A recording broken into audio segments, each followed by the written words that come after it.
Bonjour mes intimes, j'espère que vous allez bien. Bienvenue dans Allons en eau profonde, l'émission où nous allons ensemble à la découverte des profondeurs de la parole de Dieu pour bâtir une foi engagée et une intimité profonde avec notre Créateur. Alors aujourd'hui, nous nous retrouvons pour une nouvelle émission et dont la thématique, c'est la consécration.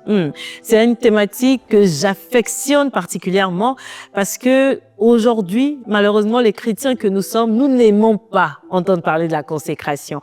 On a souvent l'impression que c'est quelque chose de complexe, que c'est quelque chose de trop spirituel, mais en réalité, aujourd'hui, on va essayer de déconstruire ce que c'est.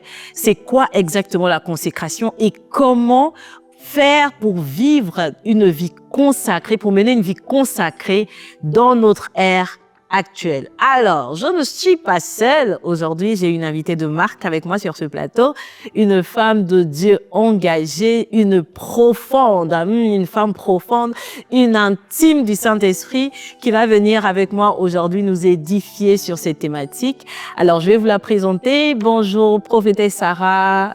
Comment allez-vous? Honorée de vous avoir avec moi aujourd'hui.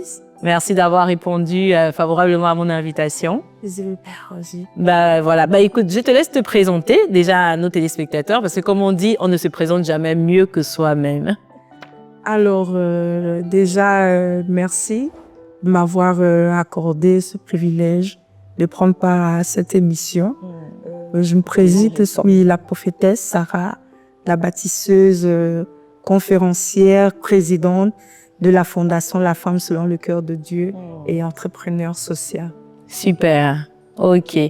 Alors, prophétesse Sarah, aujourd'hui, nous allons nous entretenir sur la consécration. Je pense que c'est une thématique que beaucoup de chrétiens n'aiment pas entendre parce qu'on a souvent tendance à dire « Ouais, mais la consécration, c'est trop spirituel. » On a l'impression que c'est pour les pasteurs, etc.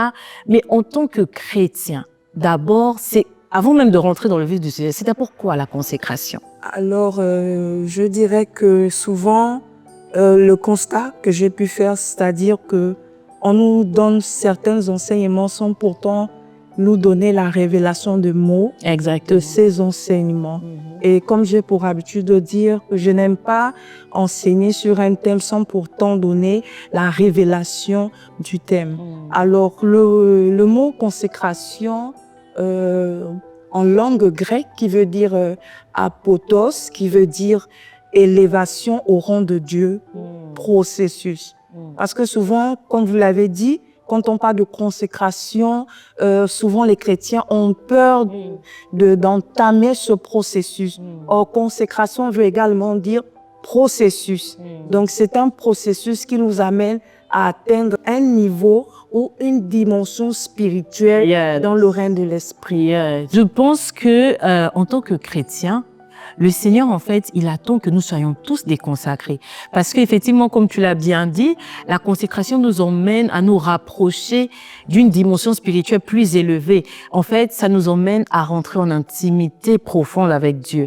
Et c'est ce qu'il attend de chacun de nous, en fait. C'est pas juste réservé à une catégorie de personnes, mais en tant que chrétiens, nous devons justement vivre une vie de consécration pour pouvoir pleinement rentrer dans les plans de Dieu pour notre vie.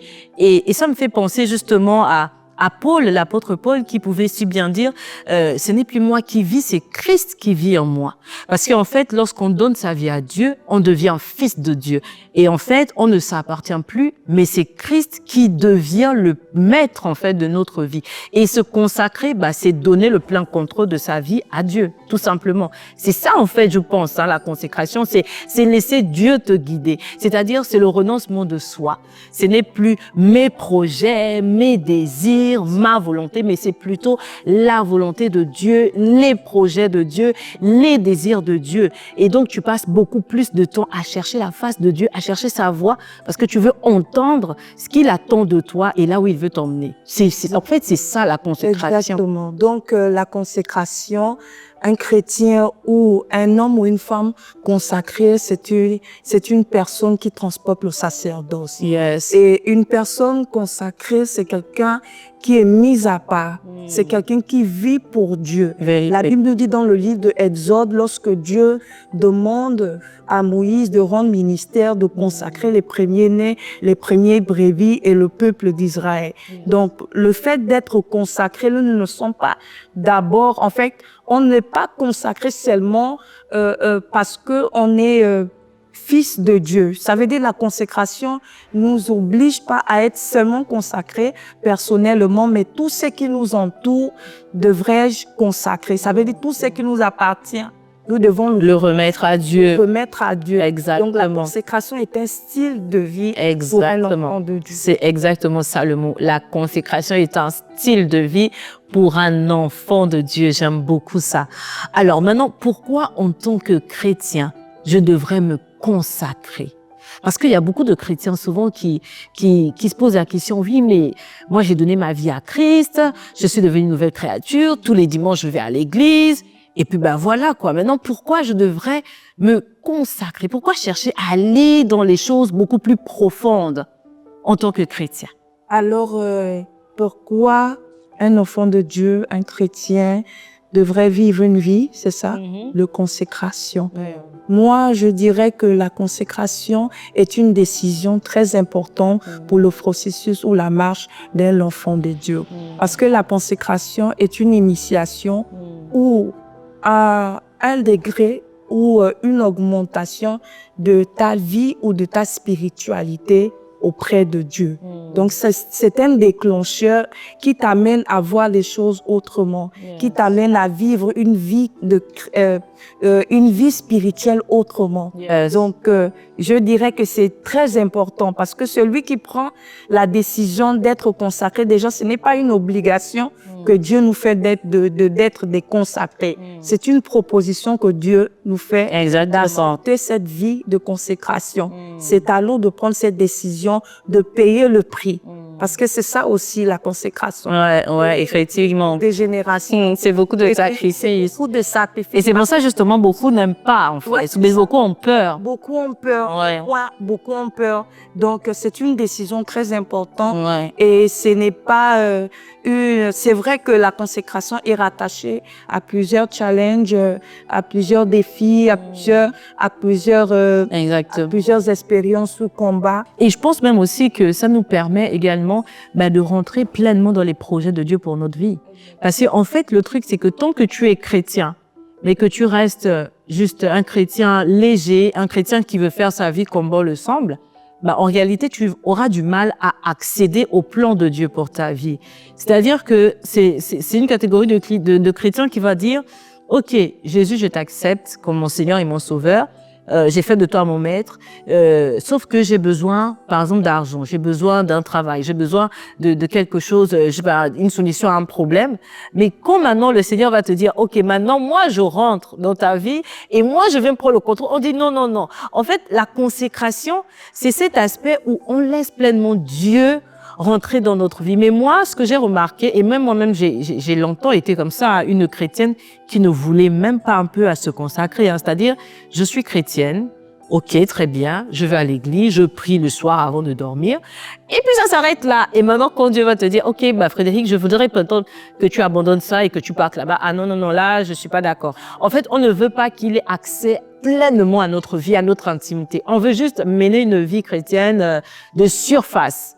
Mais la consécration, c'est à ce moment que tu permettes à ce que Dieu puisse prendre le contrôle sur toi et que ce sont ces projets finalement qui s'accomplissent dans ta vie. Et là, justement, il y a le renoncement de soi qui intervient. C'est là où tu dois lâcher prise et dire, OK, Seigneur, pas ma volonté, mais la tienne. Et c'est là, justement, où on va passer par une étape de brisement qui fait extrêmement mal, qui est extrêmement difficile, mais qui est aussi extrêmement nécessaire pour pouvoir accéder au projet que Dieu a pour nous. Donc, en fait, la consécration n'est pas là pour nous faire du mal ou bien pour nous faire perdre des choses, parce que souvent, c'est l'image qu'on a.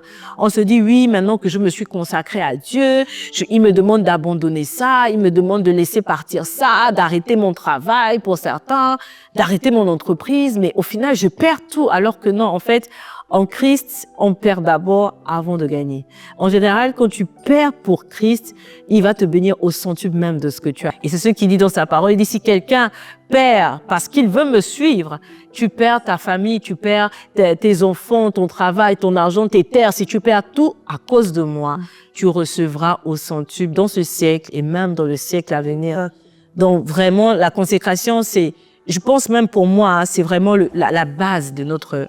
C'est donner pleinement le contrôle à Dieu, C'est ça. de gérer notre vie, C'est ça. notre destinée. C'est vrai que ce n'est pas facile de donner à Dieu de prendre les règnes et le contrôle. Ah oui, c'est pas facile. Hein. Nos vies, parce que c'est d'où vient Pas la facile. conversion, se convertir. Hein. Donc se convertir, c'est un changement de système ou une mise à jour de système Yes. qui permet à Dieu de renouveler chaque domaine De notre vie, donc, quand il vient exactement. pour prendre le contrôle de ta destinée, il apporte une mise à jour. Yes. Ça veut dire, donc, tes mentalités, ton style de vie, tout change. Exactement. Et c'est souvent la partie la plus difficile. Exactement. Et donc, beaucoup des enfants de Dieu, lorsqu'ils arrivent à ce niveau, ils sont compliqués parce qu'ils reviennent, ils ont adopté un autre système, Exact. d'autres mentalités, un Exactement. autre style de vie. Et quand ils arrivent à ce processus de consécration, beaucoup ont du mal à avancer parce qu'ils se disent que c'est dur. Et normalement, c'est par là où Dieu décide de te faire passer par plusieurs situations pour que tu lâches prise. Exactement. Et être une femme consacrée. Exactement. Et c'est même là que tout commence. Moi, j'ai souvent l'habitude de dire, c'est là où ton histoire commence vraiment avec Dieu.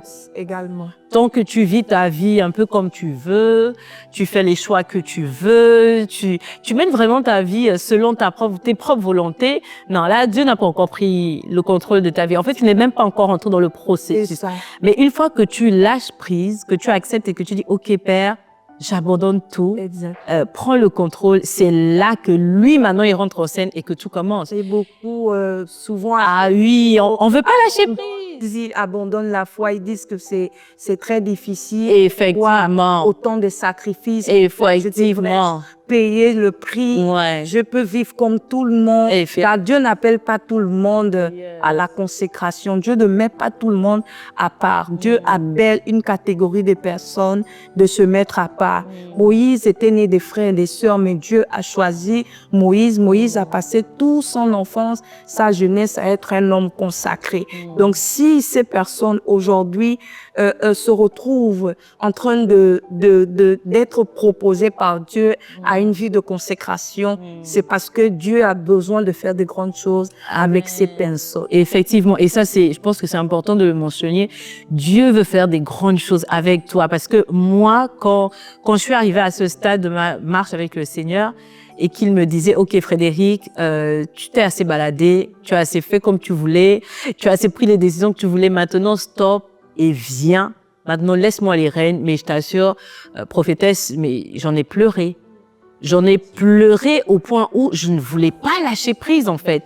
Je me suis dit, mais c'est pas possible, Seigneur, ça c'est toute ma vie. J'ai bâti ça pendant des années. J'ai toujours vécu comme ça. J'ai toujours fait comme ça. Maintenant, à partir d'aujourd'hui, tu me demandes de totalement changer mes habitudes, d'abandonner certaines choses, mais c'est difficile. Et là, il te dit, écoute, ce que j'ai pour toi, c'est beaucoup plus grand. Ce que j'ai prévu pour toi, c'est beaucoup plus glorieux. Ça, c'est rien, en fait. Tout ça, là, tu te bats, tu te fatigues à faire tellement de choses. Mais ce que moi, j'ai prévu pour toi, et là où je veux t'emmener, ça n'a rien à voir. Fais-moi juste confiance et allons, avançons, en fait.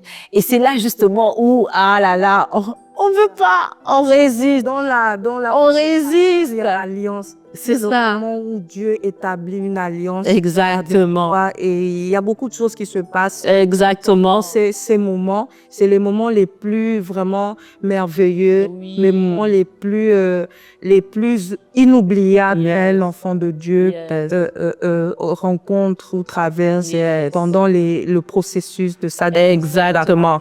chrétienne. C'est comme vous avez parlé de votre témoignage, que ça n'a pas été facile de lâcher prise. Moi également, ça n'a pas été facile aussi parce que c'est jamais facile, hein, de toute façon. Aujourd'hui, on est devant des écrans en train de parler de notre témoignage, Mais ça nous a pris beaucoup de temps. Et effectivement, de lâcher prise, c'est pas facile. Lorsque Dieu m'a appelé à la consécration, parce que il y a une différence entre être né de nouveau et être consacré, effectivement. Il y a une différence. Une grande différence. Il y a une très grande différence. Yes. On est de nouveau, on accepte Jésus comme Seigneur et Sauveur, mais l'étape de la consécration, c'est autre chose. C'est autre chose. Yes. Donc, lorsque Dieu m'a appelé à la consécration, je vivais pleinement ma vie comme des jeunes filles de mon âge.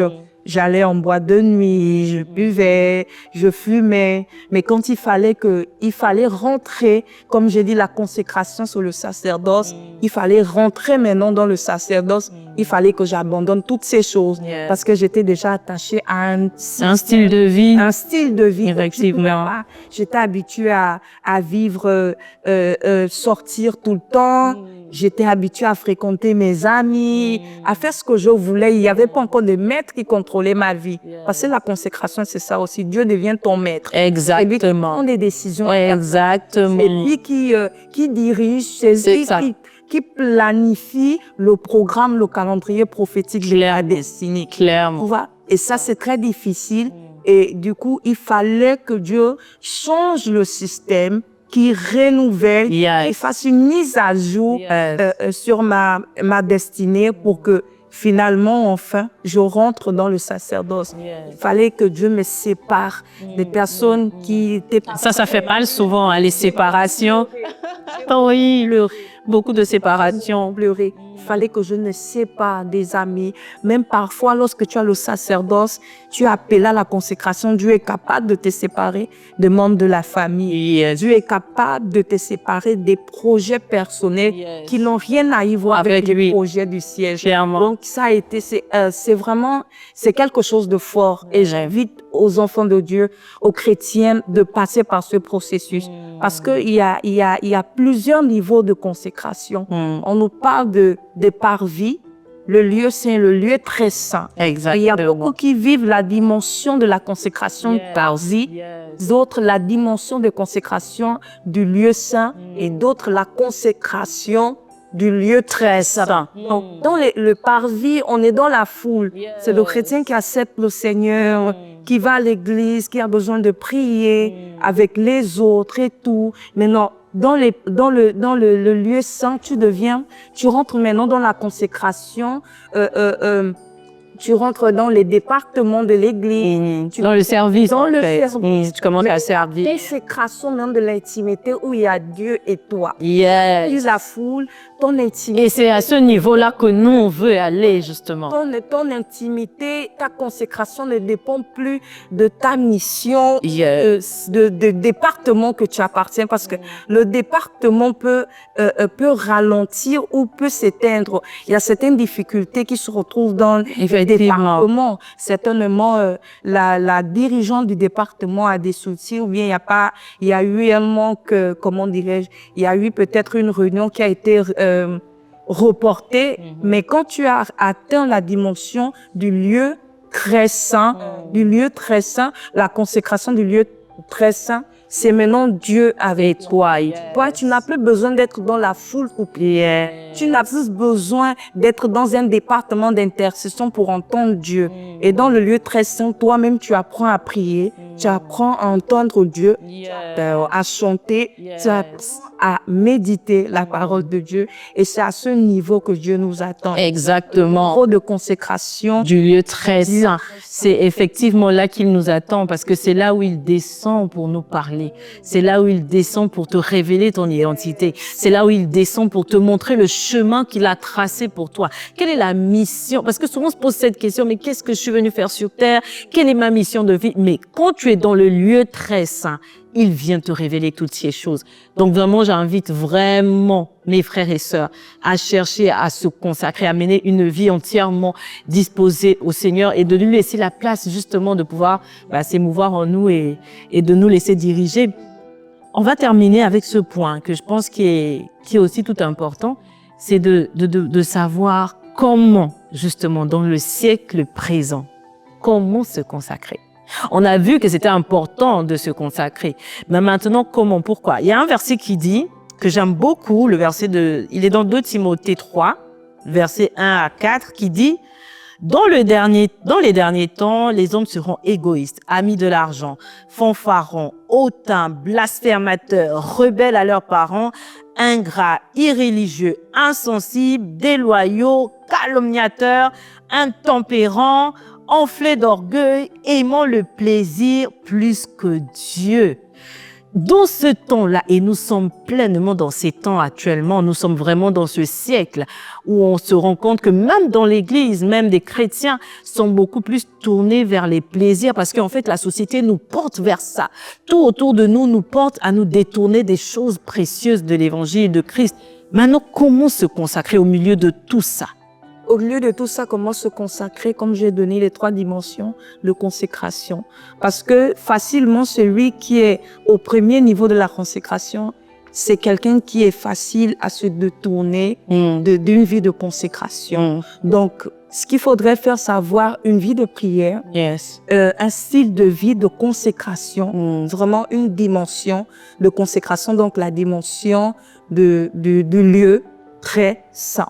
Parce que celui qui a le niveau de consécration du lieu très saint, c'est quelqu'un qui a été déjà, qui a atteint une dimension de maturité spirituelle. Quelqu'un qui a été brisé en fait et qui se rend compte que c'est quelqu'un qui est mort. Effectivement, c'est ça. Ne peut plus être influencé par les choses. Exact. Présent, ne peut plus être attiré par le monde, ne peut plus rien ne peut te détourner, tu deviens inébranlable. Parce que tu as vécu quelque chose de spécial. Tu as déjà la mentalité du ciel, tu as la mentalité du royaume. Tu as vécu une expérience que d'autres personnes n'ont pas certainement expérimentée. Donc facilement, c'est vrai. Il y a des gens qui arrivent souvent chez moi qui me disent comment j'arrive. Cette question, elle m'appartient à maintenir ma vie de consécration. Parce que je sais là où Dieu m'a pris et de là où Dieu m'a mis. Exactement. Donc, peu importe ce qui peut se passer, les défis, les réalités, les combats. Je reste accroché. Je reste à mon poste. Parce que je sais que rien ne vaut le prix de ma consécration. Et si je pouvais rajouter quelque chose, je pouvais dire aussi qu'il faut avoir déjà cette soif. Comment arriver à se consacrer dans notre siècle présent où tout nous pousse à aller hors de la présence de Dieu, tout nous pousse à être visible, surtout les réseaux sociaux qui n'arrangent pas les choses. On veut tout le temps être vu, on veut tout le temps faire le buzz, on veut être vu.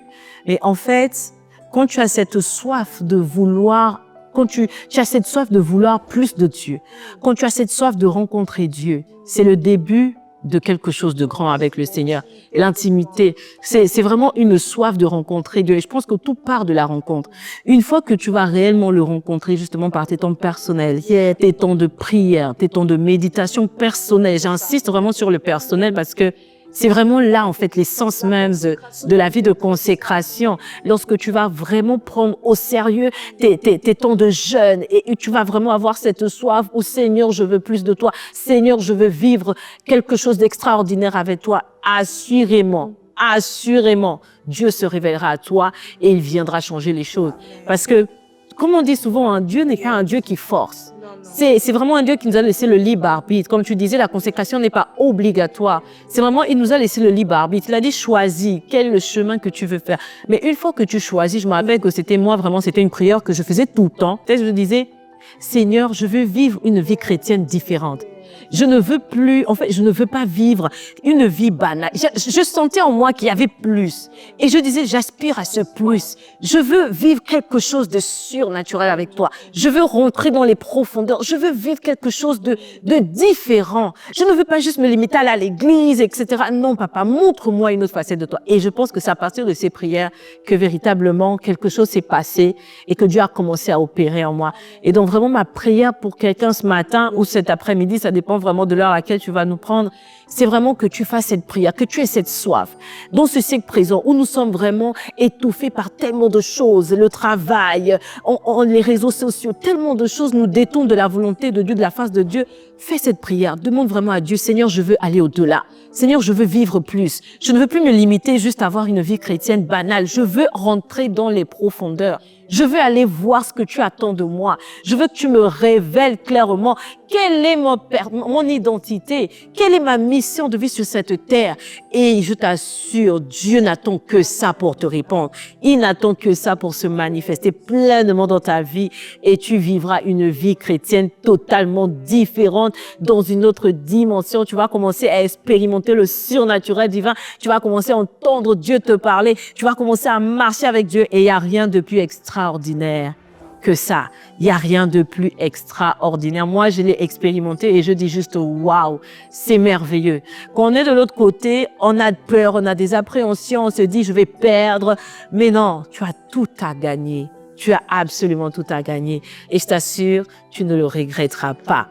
Donc vraiment, c'était mon mot de fin, prophétesse. Je ne sais pas si tu as quelque chose, une prière ou un dernier conseil à donner à nos téléspectateurs. Je veux encourager à quelqu'un de vivre une vie de consécration. Amen. La consécration est vraiment quelque chose de très important dans la vie d'un chrétien, d'un enfant de Dieu. Parce que la consécration nous amène à avoir une place auprès de Dieu, je l'ai dit, et être au conseil de Dieu. Parce que Dieu ne révèle que des choses aux personnes consacrées. Dieu ne transmet que des mystères aux personnes consacrées. Aux personnes qui se mettent à part. Dieu ne fait opère que de surnaturel avec des personnes consacrées. Donc, une vie de consécration nous amène également à connaître réellement, comme vous l'avez dit, notre identité, les desseins de Dieu pour notre vie, notre mission également. Parce que la consécration, ce n'est pas une punition. C'est une condition que Dieu te propose pour que tu te découvres personnellement. Pour que tu découvres ta nature de Dieu. Donc, c'est ce que je voulais parler. Amen, amen, amen. Merci beaucoup, prophétesse. Merci encore, vraiment, j'ai été bénie, j'ai été tellement édifiée et j'espère que voilà quelqu'un aussi qui nous regarde a vraiment reçu sa part. En tout cas, c'est notre prière. On se dit à très bientôt pour un prochain épisode. Sur ce, portez-vous bien et surtout que Dieu vous bénisse. Bye bye.